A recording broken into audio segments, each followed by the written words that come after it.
মহাপুৰুষ শ্ৰীমন্ত শংকৰদেৱ গুৰুজনাৰ যি ধৰ্ম আদৰ্শ দৰ্শন এই গোটেই কথাখিনিক আচলতে আমি বাস্তৱত ৰূপায়িত কৰিবৰ কাৰণে 1930 চনৰ পৰা আমি প্ৰচেষ্টা চলাই আছোঁ। 100 বছৰ সম্পূৰ্ণ হ'বলৈ হ'ল। নগাঁৱত আৰম্ভ হোৱা এই অনুষ্ঠানটোৱে এতিয়া বৰ্তমান অসম তথা উত্তৰ পূৰ্বাঞ্চলৰ সমগ্ৰ ৰাজ্যতেই ইয়াৰ শাখা প্ৰশাখা বিয়পি পৰিছে।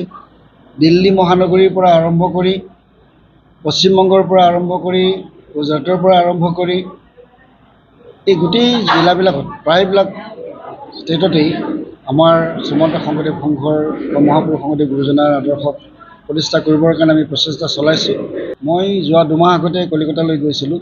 কলিকতালৈ যাওঁতে এগৰাকী ব্যক্তিক লগ পাই মই ইমান আনন্দিত হ'লোঁ আৰু তেখেতে ইমান উৎসাহেৰে মোৰ লগত কথা বতৰা পাতিছে। আজিকালিও এতিয়াও পাতি থাকে আৰু তেওঁলোকে ইতিমধ্যে Srimanta Sankardev consciousness society of India নামে এটা অনুষ্ঠান কৰিছে আৰু শ্ৰীমন্ত শংকৰদেৱ সংঘৰ কথা মই যেতিয়া ক'লোঁ তেখেতসকলে যথেষ্ট আগ্ৰহান্বিত হৈছে। তেখেতসকলে খুব উৎসাহ উদ্দীপনাৰে কৈছে আৰু আমাৰ শ্ৰীমন্ত শংকৰদেৱ সংঘৰ এটা শাখা খুলিবৰ কাৰণে তেওঁলোকে যথেষ্ট আগ্ৰহী হৈ আছে। মই ছেপ্টেম্বৰ মাহৰ ভিতৰত তেখেতসকলৰ ওচৰলৈ যাম।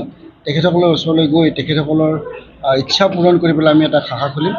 আমি মহাপুৰুষ শংকৰদেৱ গুৰুজনাৰ যিখিনি আদৰ্শ আছে, যি দৰ্শন আছে, সেই গোটেই কথাখিনিক আমি বাস্তৱত ৰূপায়ণ কৰিবৰ কাৰণে শ্ৰীমন্ত শংকৰদেৱ সংঘ ইতিমধ্যে প্ৰতিশ্ৰুতিবদ্ধ হৈছে।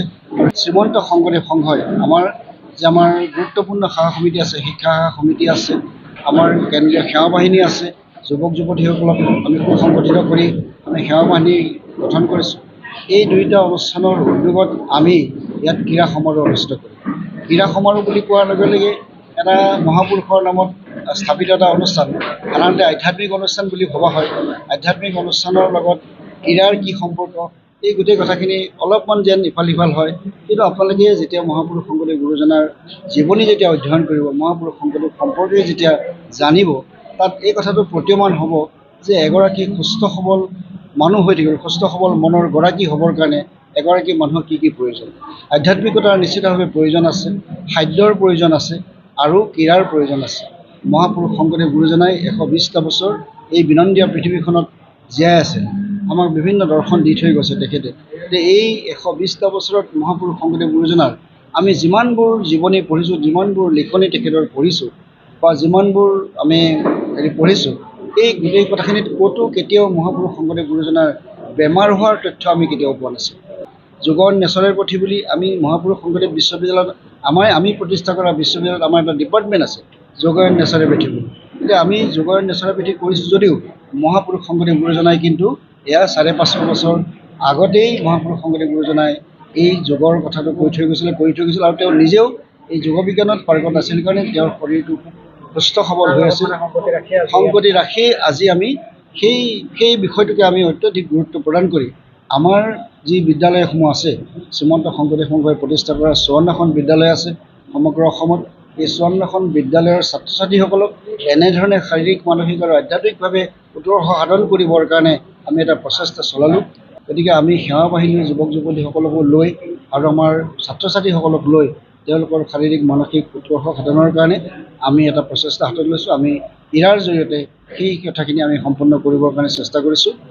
আমি আজি সেইকাৰণে হাওৰা ঘাটত কাৰ্বি আংলং জিলা শাখাৰ আতিথ্যত এই অনুষ্ঠানটো অহা ডিচেম্বৰ মাহৰ 25, 26, 27 তাৰিখে 3 দিনীয়া কাৰ্যসূচীৰে ইয়াত অনুষ্ঠিত হ'ব আৰু এই অনুষ্ঠানটো খুব সুচাৰুৰূপে নিয়ন্ত্ৰণ কৰিবৰ কাৰণে, সুচাৰুৰূপে পৰিচালনা কৰিবৰ কাৰণে আমি এখন আদৰণি সমিতি গঠন কৰিবৰ কাৰণে আজি হাওৰা ঘাটলৈ আহিছিলোঁ।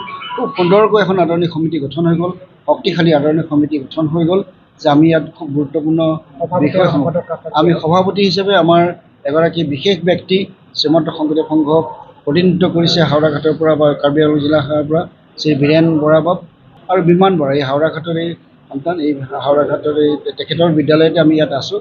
আমি তেখেতৰ বিদ্যালয়ৰ ছাত্ৰ ছাত্ৰীসকলকো লৈ পেলাই আমি আজি এই অনুষ্ঠানটো অনুষ্ঠিত কৰিছোঁ যে বিমান বৰাক আমি সাধাৰণ সম্পাদক হিচাপে লৈ আৰু আমাৰ এই অঞ্চলৰ যিটো এই সমষ্টিৰ যিজন বিধায়ক লুন সিং তেৰণ, তেখেতক আমি কাৰ্যকৰী সভাপতিৰ দায়িত্ব আমি অৰ্পণ কৰিছোঁ। তেখেত আহিছিলে, তেখেতক আমি কৈছোঁ, তেখেতে আমাক যথেষ্ট সহযোগিতা আগবঢ়োৱাৰ প্ৰতিশ্ৰুতি তেখেতে দি গৈছে। তেখেতে নিজে আৰ্থিকভাৱে অনুদান আগবঢ়াই থৈ গৈছে ৰাজহুৱাকৈ, তেখেতে কৈছে। আৰু আমি আশা ৰাখিছোঁ যে আমাৰ যি 3 দিনীয়া বিস্তৃত কাৰ্যসূচীৰে আমি ক্ৰীড়া সমাৰোহ অনুষ্ঠিত কৰিম, আমি এটা অভিলেখ সৃষ্টি কৰিব পাৰিম ইয়াত। আৰু ইয়াত যিহেতু হাওৰা ঘাট, গোটেই হাওৰা ঘাট অঞ্চলটো এটা ক্ৰীড়াৰ ক্ষেত্ৰ হিচাপে ইয়াত চিহ্নিত হৈ আছে। গতিকে ইয়াত যিসকল ক্ৰীড়াৰ লগত জড়িত লোক আছিল তেখেতসকলে ইয়ালৈ আহিছে, তেখেতসকলে সহায়ৰ হাত আগবঢ়াইছে আমাক। তেখেতসকলে আমাক প্ৰতিশ্ৰুতি দিছে যে আমি সকলো প্ৰকাৰেই এই অনুষ্ঠানটো শ্ৰীমন্ত শংকৰদেৱ সংঘৰ নহয়, আমাৰ অসমৰ এটা অনুষ্ঠান। এই অনুষ্ঠানটোক আমি সকলোৱে মিলি আমি খুব সুন্দৰকৈ সৰ্বাংগ সুন্দৰকৈ সফল কৰিবৰ কাৰণে যত্ন কৰিম।